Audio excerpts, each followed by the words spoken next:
Absolument. Ici à Roissy, 40% des vols qui atterrissent ont une moyenne de 30 minutes de retard, ce qui se répercute ensuite sur les vols au départ. À Orly, même scénario, une quinzaine de minutes de retard en moyenne pour les vols à l'arrivée, une trentaine de minutes pour les vols au départ.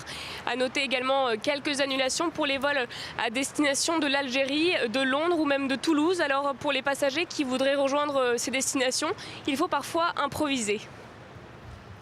Et Margot, Iris, Vous arrivez d'où et vous partez où?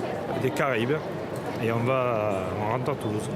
Voilà, et puis donc la neige, annulation de l'avion et on a réussi à trouver un vol sur Montpellier, on va louer une voiture et rentrer à Toulouse.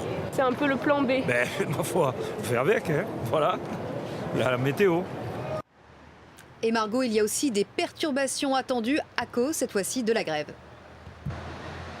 Oui, pilotes, bagagistes, hôtesses, mécaniciens au sol, tous les personnels sont appelés à débrayer demain. La raison de leur colère, c'est une proposition de loi.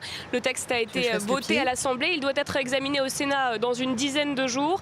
Il prévoit notamment l'obligation pour les salariés grévistes de se déclarer 48 heures à l'avance. Il s'inspire de ce qui existe déjà notamment à la SNCF et à la RATP, mais là il s'appliquerait à des entreprises privées et c'est précisément ce qui ne plaît pas du tout aux syndicats qui appellent à cesser le travail jusqu'à jeudi prochain.